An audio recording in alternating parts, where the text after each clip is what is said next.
I'm Adam Gross. I'm a principal with Ayers Gross Architects and Planners. We're a 160-person architectural firm headquartered in Baltimore, Maryland, with offices in Washington and Phoenix, Arizona.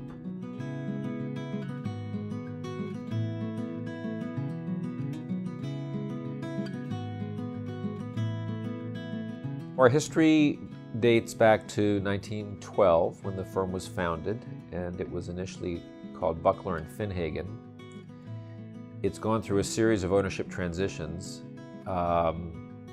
It was Buckler and Finhagen for quite a while through the 30s and 40s, and then in the late 40s, Richard Ayers was on his way back to Atlanta, where he grew up. He had graduated from Yale and was a Prix de Rome winner, and he stopped in Baltimore to work on the competition for the Goucher College campus, which the firm did not win. Eliel Saarinen won that competition, famous architect. But Richard Ayers, who we called Dick, ended up staying in Baltimore, and his classmate Kelsey Saint, who he went to Yale with, joined him. And so eventually the firm's name transitioned to Ayers Saint. And then his son, Richard, who grew up in Baltimore, went to Penn, graduated, and came to work for his dad, thinking he was just going to work for a summer, and he ended up staying. And so when I was 29 years old, the firm that was then called Ayers Saint contacted a firm I was working with in Boston and asked them to joint venture on the Enoch Pratt library renovations. That was 1983. So I started coming to Baltimore in 1983. Harvard Place had just opened. The Colts were still here for about a year.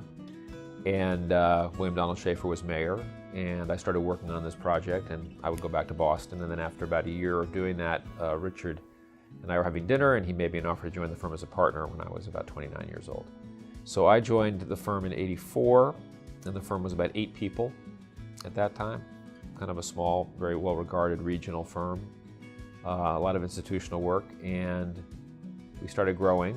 And we're now 170 people, and we're going through really was our 4th or 5th ownership transition, with a whole new round of new owners being brought up. And last year we became an ESOP, an employee stock ownership company.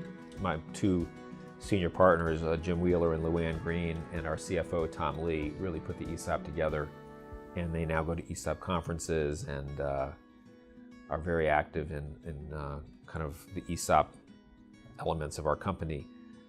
One thing that is great is that it encouraged us to be much more businesslike. So every division within our company now has to have a business plan every year, which we didn't ever have. So, and I should mention, our company has a series of studios. So there's major architectural studios that have an expertise either in student life or buildings that you either teach in or do research in. And we have a studio that just focuses on planning. And then we have a landscape architecture group, a graphic design group. So all of these individual studios are all now responsible to develop a profit plan and a business plan. And we also now have an outside board member. And we have much more serious, organized board meetings. So we run much more like a business now, which is not something architects are known for.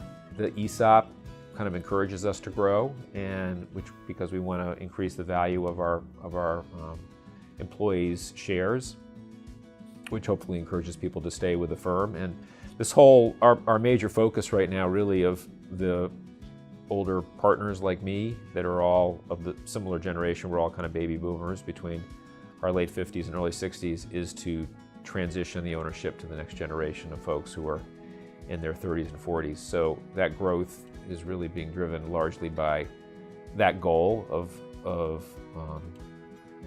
bringing younger people up into the firm and leveraging our experience and skill sets to this next generation. And one of the things that's wonderful about I think that experience is that it's a two-way street. So I learn as much from these younger people, probably more from them than they learn from me.